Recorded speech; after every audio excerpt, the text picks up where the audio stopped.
Second Book. Chapter 1. The Weight We Choose. Zyra sat perched on the room's sole wooden chair, meticulously drawing a brush through her silken tresses before a tarnished mirror. She had heard that 100 strokes each day would keep them glimmering and soft, and she had decided not to take her chances, diligently tending to her hair with each measured stroke. By the gods, you're still at it? Doreen's exasperated voice cut through the quiet. She lay sprawled on her thin mattress, picking at her nails with a small dagger. Been what, an hour? Trying to impress that stick-up-his-ass Morthal or something? Zyra's hand froze mid-stroke, rolling her eyes before transforming into practiced disdain. Some of us prefer to maintain standards, Doreen, though I wouldn't expect someone who treats their armor like a tavern rag to understand. Oh, pardon me, Your Highness, Doreen drawled, sitting up with a mocking bow. I didn't realize I was bunking with a bloody nobility. Is that what they taught you in whatever fancy tower you crawled out of? Better than learning manners in a gutter, Zyra shot back, then immediately regretted the harshness of her words. Still, pride kept her chin high. Doreen barked out a laugh. At least the gutter's honest about what it is. Unlike some people who spend hours pretending to be something they're not. The brush clattered onto the dresser as Zyra whirled around. What exactly are you implying? Oh, nothing. Doreen stretched lazily, a calculating gleam in her eye. Just that all this preening won't hide what's underneath. Will it, Scale Sister? Zyra went completely still, her face draining of color. The brush slipped from her suddenly numb fingers, clattering against the dresser. How dare you? Zyra whispered, her voice trembling with rage and hurt. You have no right. No right? Doreen shot up from her bed, anger flaring. I've been watching you play this ridiculous game for weeks now, acting all high and mighty, looking down your nose at everyone. At least I know what I am. Get out. Zyra's voice was deadly quiet. Oh, I'm going. Doreen snarled, yanking her pack from under the bed. Halia's got a room at the Miners' Exchange, and anything's better than watching you pretend to be something you're not. She started shoving her belongings into the pack with violent movements. You know what your problem is? You're so busy hiding what you are, you've forgotten how to be anything real at all. I said get out. Zyra's voice cracked like a whip, her carefully maintained facade shattering completely. Gladly. Doreen spat, storming to the door. She paused in the doorway, her knuckles white on the frame. You can keep your fancy brush, your perfect manners, and your goddamn lies. The door slammed so hard the mirror rattled. In the sudden silence, Zyra finally allowed her shoulders to slump, and she burst into tears. The morning sun cast long shadows across Phandelin's dusty streets, while Zyra sat alone in her room at the inn, still raw from last night's bitter argument, and Doreen was just waking at her new quarters in the Miners' Exchange. Morthal already stood beside Sildar at the exchange's entrance, his stern gaze tracking each trader who stepped through the door. I hope this is not going to be another day of dead ends, Morthal remarked, his commanding voice tinged with frustration. Helm tests our patience, but we must persevere. Sildar nodded, then hesitated before speaking. There is another matter we should discuss. The widow Dendrar approached me last evening. She's taking the children to Neverwinter. The Red Brands have claimed another victory, then. Morthal's jaw tightened. More innocent lives disrupted by lawlessness. She asked me to watch over their house, Sildar continued, studying Morthal's reaction. And frankly, my friend, seeing you at that shabby inn, it's hardly befitting a servant of Helm. Morthal straightened his shoulders. The inn serves its purpose, though I admit the constant revelry does little for evening prayers. Then perhaps this is Helm's guidance, Sildar suggested. The house would be better maintained with a respectable tenant, and you'd have a proper place to conduct your devotions. That evening, after moving his sparse belongings, Morthal sat in a worn armchair by the hearth. Sildar joined him, both men nursing cups of wine as the fire crackled. Tell me honestly, Sildar broke the contemplative silence. does it not feel strange? Taking residence in a house emptied by violence. It does. Morthal replied, his voice firm but compassionate. But consider this. Would Helm not want his servant to maintain this home with dignity until justice is served? This house will not fall to decay or become another Red Brand refuge.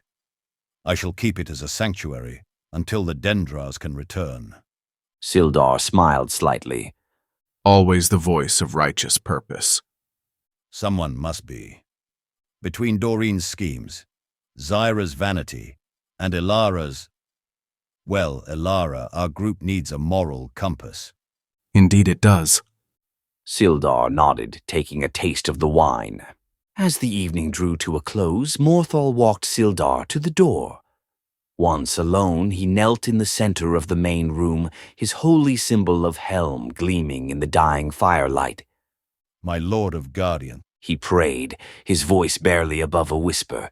grant me the strength to protect this house and those under my care. Though they test my patience daily, guide me in leading them toward your light, and forgive my pride, for sometimes I forget that even the most flawed vessels can carry your divine purpose.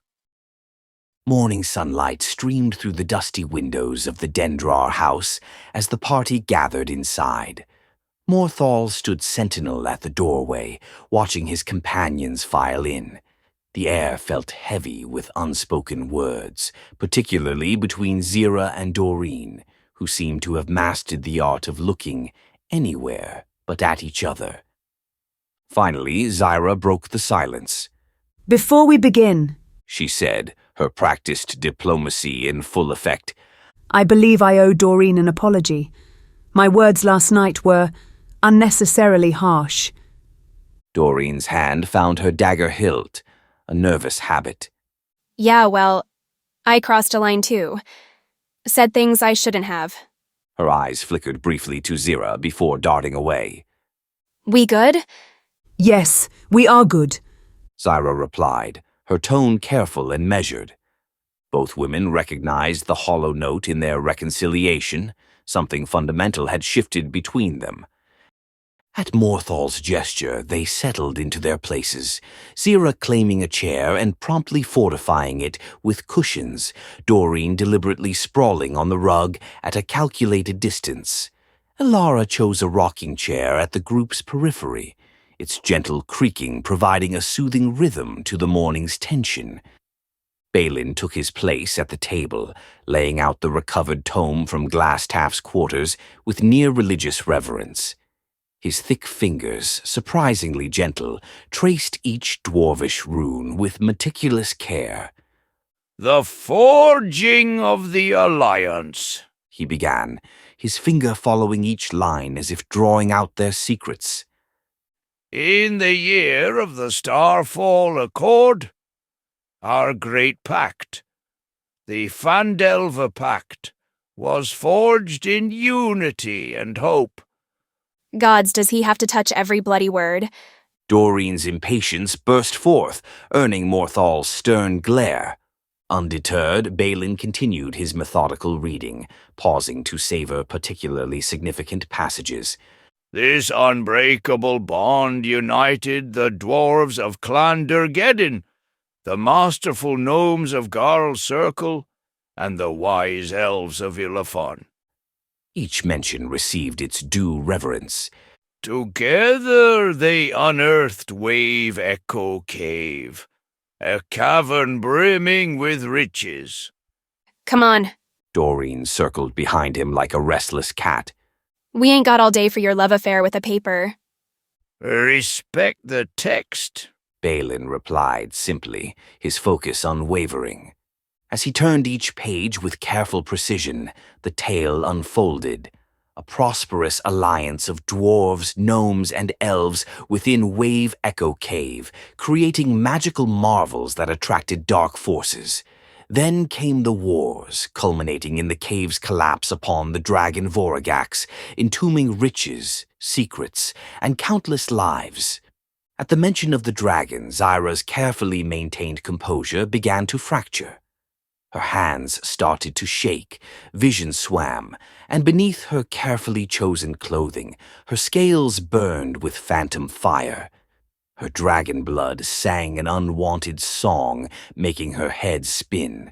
She gripped the cushions harder, fighting to appear unmoved while internally battling the ancient power surging through her veins. From his quiet corner, only Elara noticed the subtle signs, the tremor in her hands, the too careful breathing, the sheen of sweat on her brow. Having worn similar masks, he recognized the silent struggle beneath her controlled exterior. As sunset painted the room in long shadows, Balin delivered the final warning, his finger tracing each word with extra gravity. But beware. The forge's light may yet burn, corrupted by the worm's blood and the greed of those who seek it.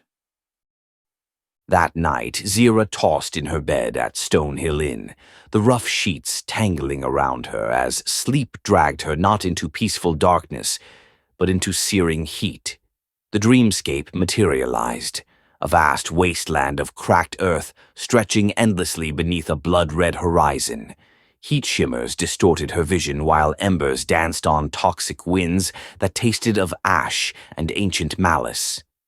A growl shuddered through the ground, each resonant note speaking to something primordial in her blood. The voice, when it came, spoke in Draconic, its cruel authority filling the scorched air. Blood of fire. You cannot deny what you are. The earth split before her, magma pulsing through newly formed veins like corrupt arteries. From these molten wounds rose a pair of enormous eyes, burning with such intense crimson light that Zyra felt her very soul laid bare before them. Behind that penetrating gaze, a massive shape began to form, a dragon of smoke and flame, its horned silhouette blocking out what remained of the sky. The flame stirs. It rasped, each word dripping with ancient fury. The world will burn. You will kneel or be consumed. The ground erupted in torrents of fire, racing toward her in a wave of inevitable destruction. As the flames licked at her feet, searing through flesh and bone, Zira jolted awake, a silent scream caught in her throat. Her nightgown clung to sweat-soaked skin, and for one terrifying moment she could have sworn she smelled sulfur in the air. In the darkness of her room, she pressed trembling hands against her hidden scales, feeling them pulse with remembered heat. Morning found Zira hunched over a barely touched breakfast in the Stonehill Inn's common room, her usual pristine posture betrayed by dark-ringed eyes and trembling hands. The nightmare's echoes still burned beneath her skin, making even the simple act of lifting her teacup feel like an insurmountable task. From across the room, a young elven woman watched with growing concern. She wore simple acolyte's robes, her platinum blonde hair falling just past her shoulders, and though worry creased her brow, a gentle warmth never left her eyes. After a moment's hesitation, she approached Zira's table with careful steps.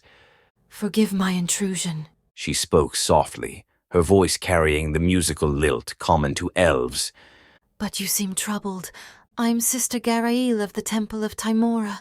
She gestured to the empty chair. "Might I join you?" Zira looked up, initially planning to dismiss the stranger, but something in the priestess's genuine concern made her pause. Yes, please. She straightened slightly, attempting to reclaim some dignity. I'm Zyra.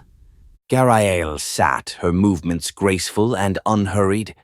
"Sometimes, Zyra, the greatest fortune Timora grants us is simply having someone to share our breakfast." Zyra smiled, and soon their breakfast stretched into lunch, and then into afternoon tea. Days followed where they sought each other's company whenever possible, Garael sharing stories of Timora's blessings between her temple duties, Zira finding excuses to visit with questions about elven lore and local customs. As they walked Phandelin's streets together, Garaele would point out small curiosities, a peculiarly shaped weather vane, a window box bursting with rare mountain flowers, the spot where traveling merchants always set up their most colorful displays.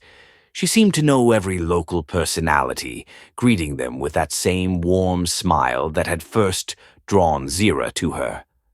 One particularly pleasant afternoon, as they passed Frida the gnome tailor's shop, Zira paused at the window display.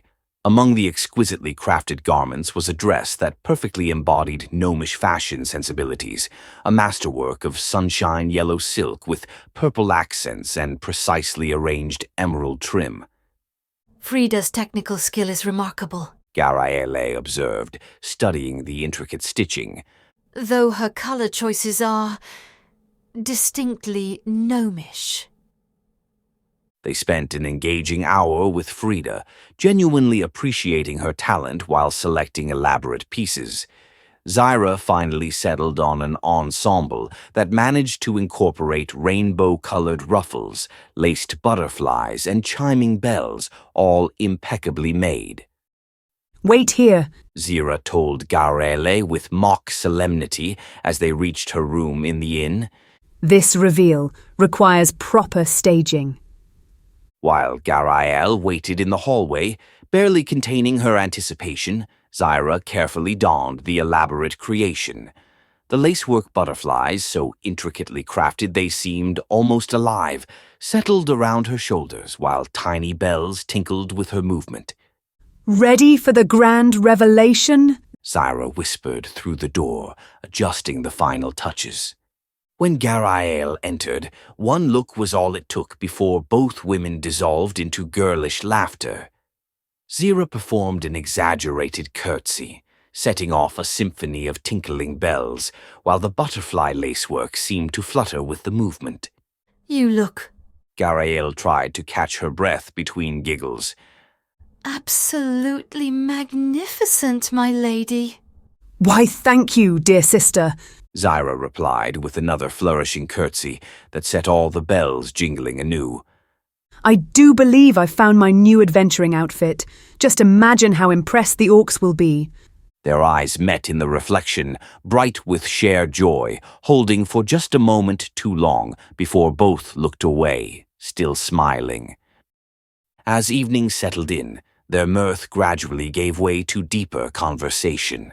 Zira found herself speaking of her exile, of the day her magic manifested and changed everything.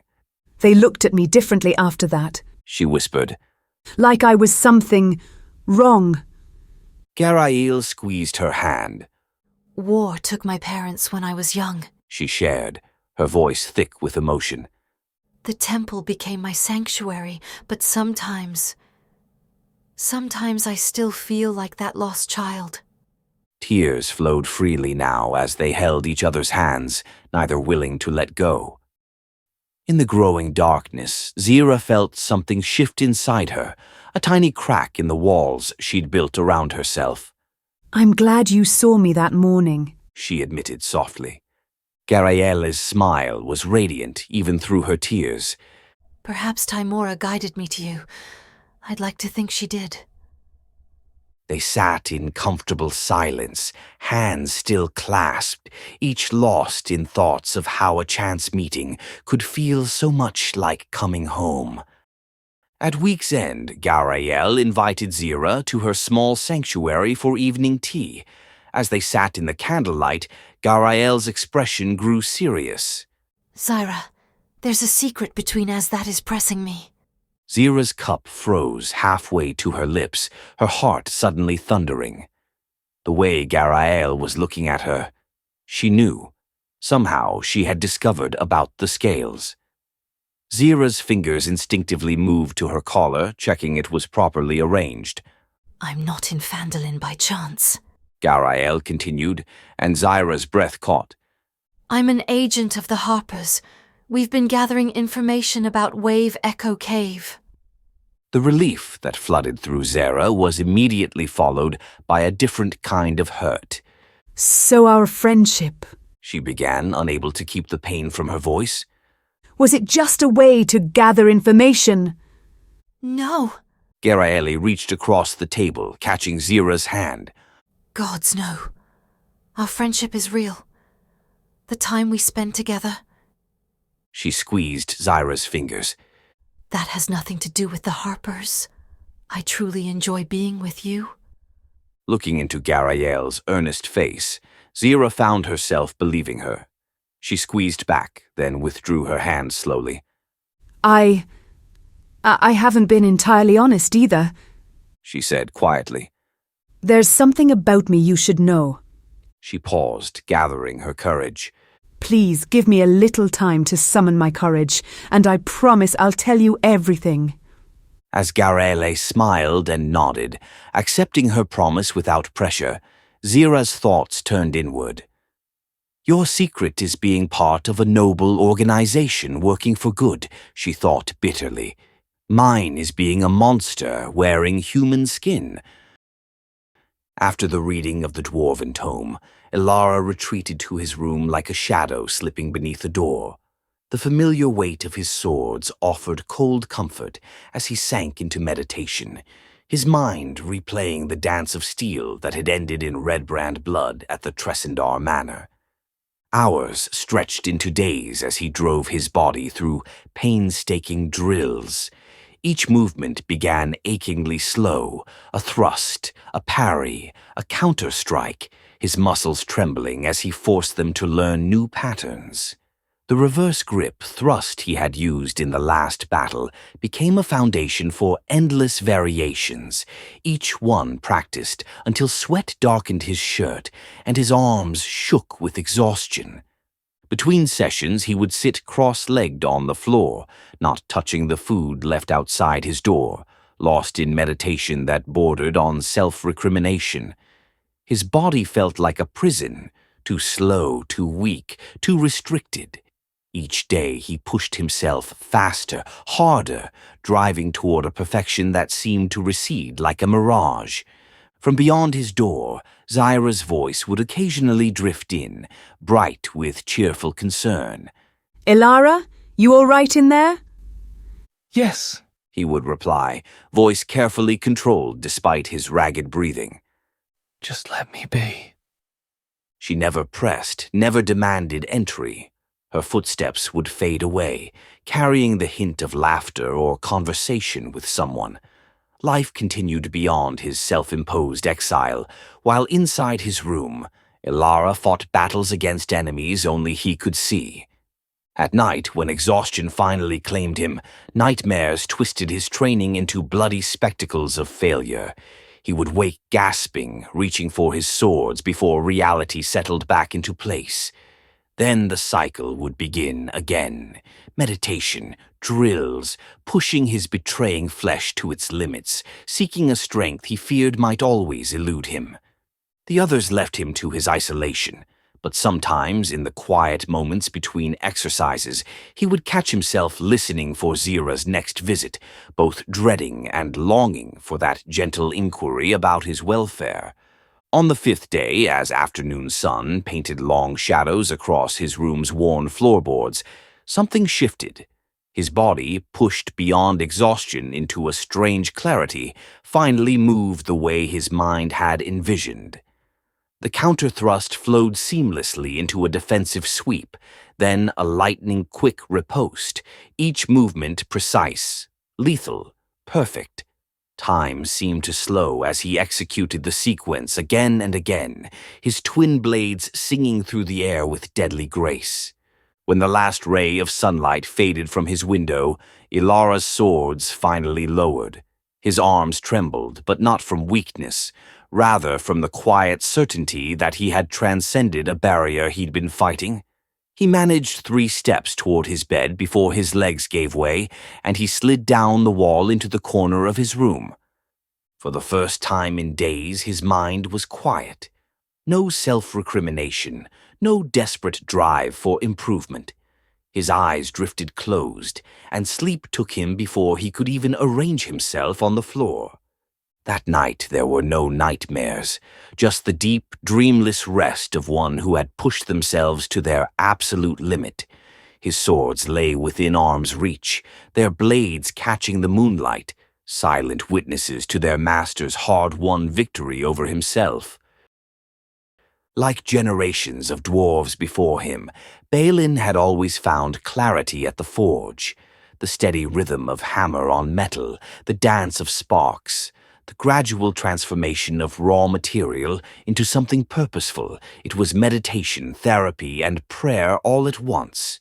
When his mind grew troubled or his heart heavy, the anvil became his confessor. After reading the ancient tome, Balin retreated to the blacksmith's workshop, his thoughts a tangle of dwarven legacy and present-day portents. Alger Frock, recognizing a craftsman's need for solitude, simply handed him the tools with a knowing nod. The workshop became his world. He hammered, shaped, and refined, each strike carrying the weight of centuries of dwarven craftsmanship.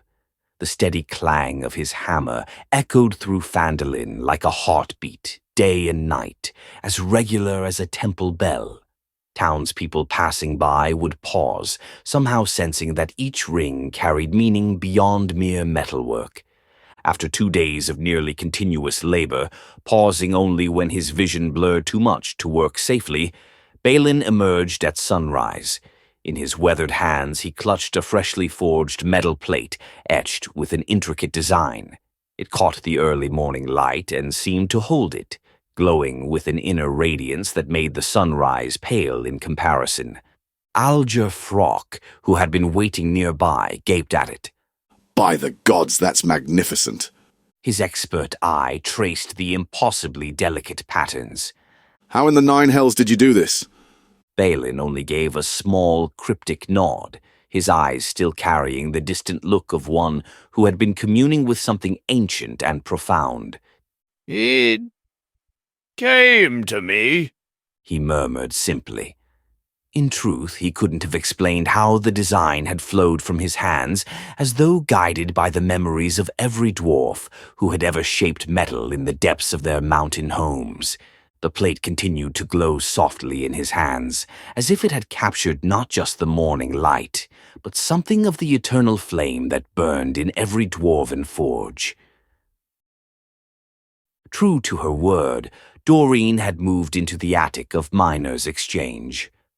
One evening, a sharp rap at her door announced Halia, who wordlessly beckoned her to follow into the darkening forest. They walked until they reached a hidden camp where a group of former Red Brands had gathered. The moment they spotted Doreen, hatred flashed in their eyes. She had helped drive them from Tresendar Manor, had been there when Glasstaff fell. Several hands tightened on weapon hilts before Halia stepped forward. I have a proposition, Halia announced, her voice cutting through the tension. I want to form you into Phandalin's official town guard. Harsh laughter erupted among the Red Brands. Lost your bloody mind, have you? One called out. We terrorized those people. Killed some of them even. They'd sooner hang us than trust us to guard anything. Halia's eyes glittered in the fading light. What if I told you Glasstaff was an agent of the Lord's Alliance? The laughter died instantly. Stunned silence fell over the camp. Here's my offer, Halia continued into the quiet. Officially, you'll serve as guards for 6 months without pay, penance for your actions against the town. You'll operate under the banner of Phandalin with Harbin as your official overseer. She paused, letting that sink in before adding softly, Though naturally, I'll ensure you're compensated privately during this period, and Doreen here will be your real commander. The men exchanged long looks, weighing their options. From outlaw to guardsman was quite a leap, but Halia's offer promised both legitimacy and coin. On their walk back, Halia's satisfaction radiated like heat from a furnace.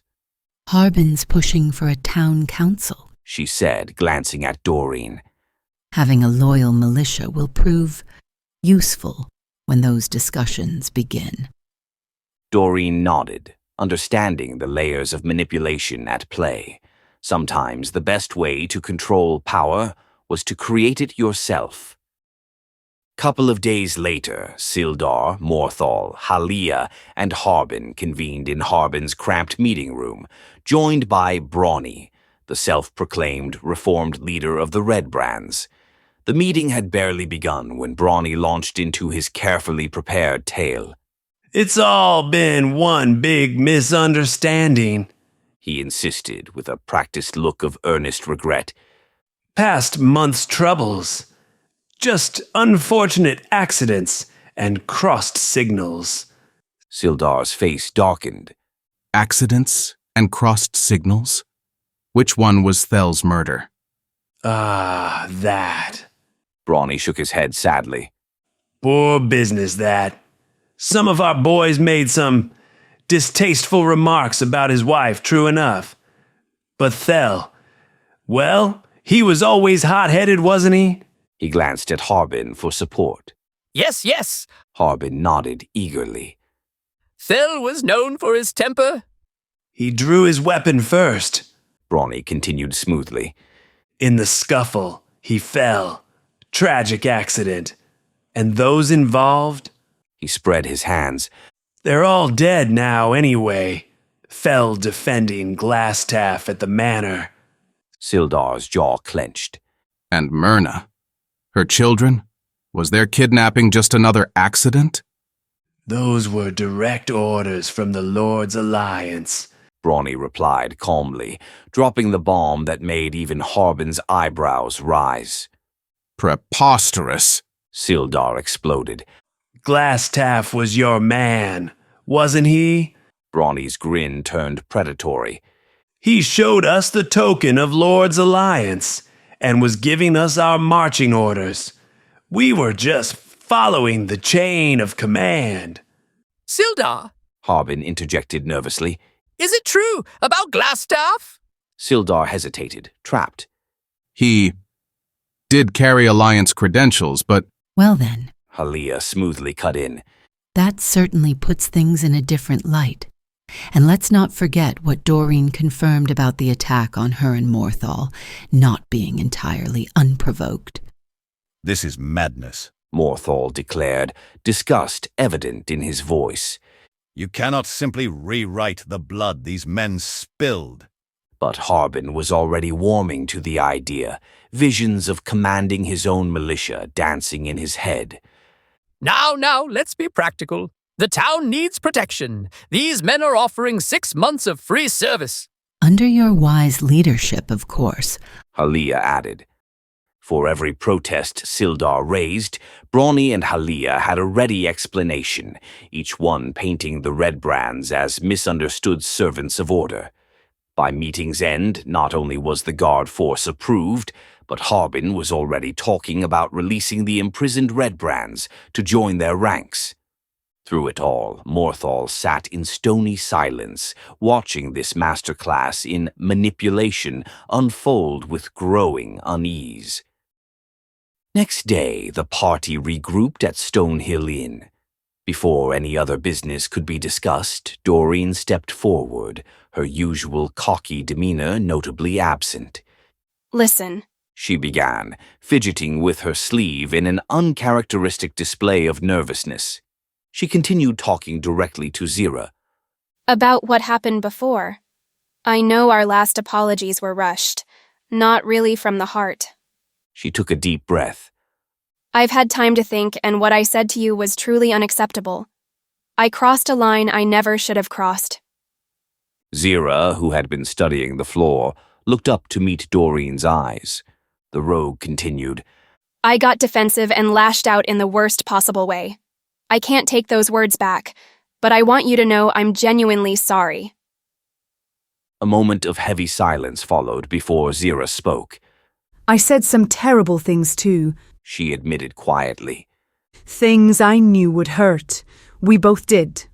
We did, Doreen agreed. And I miss how things were between us. The easy friendship. It won't be the same. Zyra said frankly, but her tone had softened. Trust, once broken. I know. Doreen nodded. But maybe we can build something new? Something better? Because this time we know what we stand to lose? Zyra studied her former friend's face for a long moment, then stepped forward and pulled Doreen into a tight embrace. As they held each other, Zyra whispered so only Doreen could hear, You weren't entirely wrong about what you said, but you should have never wielded it as a weapon. Doreen's arms tightened around her in response, a wordless acknowledgement of both the confession and the rebuke. When they finally stepped apart, both women acknowledged the value of what they might yet salvage. The rest of the party, who had been carefully studying various points of architectural interest during this exchange, collectively relaxed. Morthal cleared his throat and pulled out a map, ready to return to business. Speaking of things that need addressing, he said, her voice taking on an edge, Red Brands are being welcomed back as guards. Zyra looked shocked. What? We risked our lives to stop their reign of terror. She fumed. And now, these murderers are not only welcomed back, but given weapons and authority. Morthal nodded grimly, his fingers drumming against his holy symbol. It is an affront to everything Helm stands for. Yet these fools refuse to see reason. If they're willing to play nice now. Doreen drawled from her position against a post. What's the harm? Ilara, perched at the group's edge like a coiled spring, said nothing, but something dangerous flickered behind his eyes. Balin stood off to one side, not showing any interest in the matter. Zyra shook her head, changing the subject. Sister Garael spoke to me about a delicate task, a diplomatic mission to meet Agatha, a banshee who has dwelled in the Conyberry Woods for over a century. She's offering 100 gold pieces for help. Conyberry? Morthal's brow furrowed. That's fortuitous. Sildar just received urgent news about orc raids at Butterskull Ranch in that region. The raiders are believed to be from Wyvern Tor, and with their numbers spread thin between the ranch and their lair. He paused meaningfully. Harbin's posted substantial bounties for both locations. Speaking of jobs in that area. Doreen reached into her vest and pulled out a crumpled notice, smoothing it against the table with obvious satisfaction. Grabbed this from the town board yesterday. Darren's offering 100 gold pieces to anyone brave enough to investigate the undead menace at Old Owl Well. I've been waiting for the right moment to bring it up. All these troubles in one region. Zyra mused, studying the notice. Though I suppose the dead and Agatha's haunting long predate these orc raids. Whatever the connection or lack thereof, Doreen said, already counting coin in her head. That's 400 gold pieces for clearing out threats we'd probably have to deal with anyway. One journey, multiple problems solved. Couple of hours later, Morthal had secured a cart and driver from Sildar for the 5-day journey to Conyberry. While the others gathered basic supplies, Zyra threw herself into preparation with almost manic enthusiasm, purchasing a travel trunk and spending an entire day organizing multiple outfits. Though the clothes weren't up to her usual standards, they were better than traveling in filth, and she did her best accessorizing them with cheap jewelry, buckles, and ribbons. Meanwhile, mysterious packages had been arriving for Doreen from Neverwinter throughout the week. No one had paid much attention until the morning of departure, when Zyra was closing her trunk with satisfaction and heard Doreen outside grunting as she dragged her own suspiciously heavy trunk toward the cart. "By Moradin's beard!" Balin exploded, thoroughly fed up with Zyra's fussing over soaps and perfumes. "I swear I'll be taking all your fancy soaps and scrubbing my hairy arse with them every time I take a dump." 5 minutes later, Doreen returned with 2 padlocks, which clicked shut over their trunks with decisive finality. Balin's muttered threats about soap theft continued well into the journey's first hour. The wagon rolled over dusty paths beneath a spring sky. During the second day of travel, Doreen called out to Zira. Hey, want to join me in the wagon for a bit? I've got something to show you. Curious, Zira climbed aboard. Once they were settled, Doreen glanced around conspiratorially before holding up her hand. Watch this, she whispered, and with a look of intense concentration, produced a small globe of light at her fingertip. It flickered like a captured star, casting soft shadows across her proud grin. Zira's eyes widened. You've learned magic. Been practicing, Doreen admitted. It's not much, but... No, it's impressive. Zira's genuine enthusiasm brought a rare, unguarded smile to Doreen's face. Then Zira's expression grew thoughtful. Just be careful. Magic often has two sides. When you gain something wonderful, there might be something dangerous hidden within. Doreen extinguished the light, considering this. Then wouldn't it work the other way too? She asked. If something bad comes our way, something good is about to arrive as well? The question caught Zira off guard. She'd never considered that perspective before, and found herself mulling it over long after they'd resumed their usual positions in the caravan. During the next few days, Doreen kept pace near Morthal, occasionally flashing him what she hoped were disarming smiles, a tactic Halia had suggested to keep him at ease. But the cleric's sidelong glances suggested he wasn't entirely fooled, even if he couldn't pin down why. 5 days of travel brought them to a rise overlooking the ruins of Conyberry. The sight stopped them cold. A gust of wind whispered through the remnants of what had once been a thriving village, now just hollow buildings with gaping windows like empty eye sockets. Roofless cabins reached towards the sky like pleading hands, their broken walls telling tales of violence long past. Ilara went rigid, his keen eyes scanning the desolate settlement. The hair at his nape rose, and his voice, when it came, was barely above a whisper. Do you hear them? Morthal shifted uneasily. Hear what? Their cries. The spirits. Ilara's dark gaze had taken on that distant look they'd come to recognize when he saw things they couldn't or wouldn't want to. A heavy silence fell over the group. Zira cleared her throat and asked with a forced brightness in her voice, The road. Does it continue much further? Morthal seized the chance to change subjects, explaining about the route to Tribor with more detail than necessary.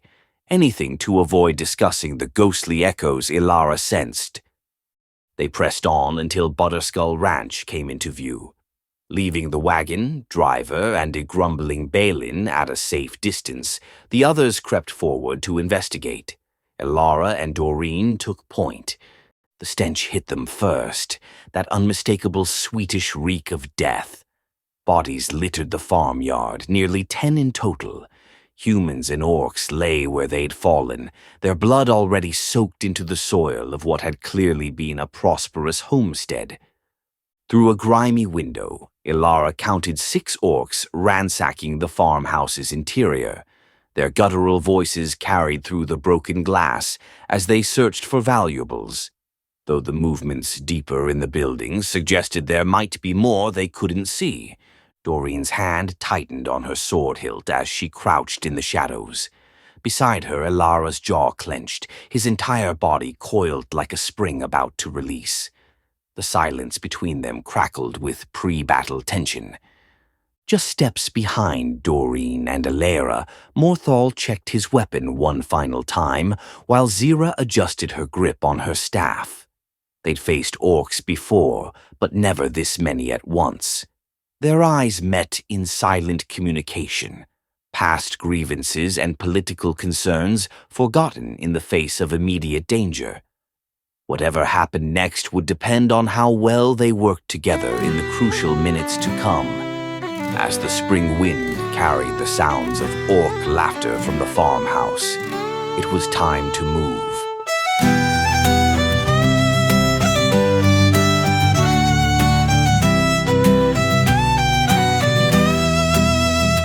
Why tear down what keeps us safe? These ancient laws weren't built in haste. Your precious rules just cage the mind. Leave growth and freedom far behind. Without these walls, we lose our way, like ships adrift in storms astray. But ships were meant to sail the sea, not rot in harbors endlessly. Two paths diverge beneath one sky, neither wrong and neither right. One seeks peace in what remains, one finds life in what must change.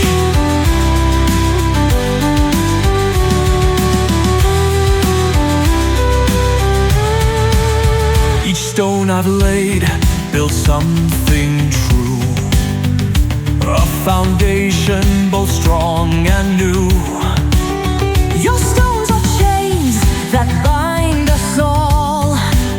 I'd rather watch your towers fall.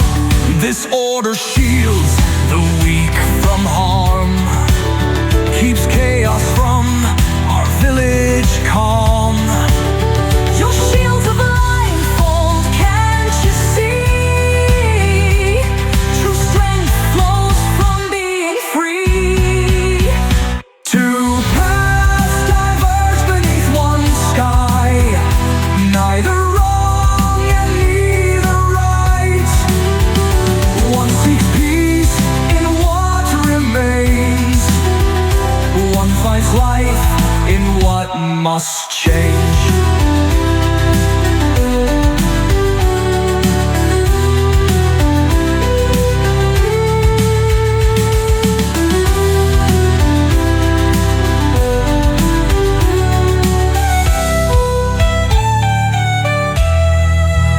Then go, run wild and meet your fate.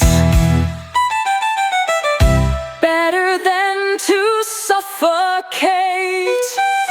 When chaos breaks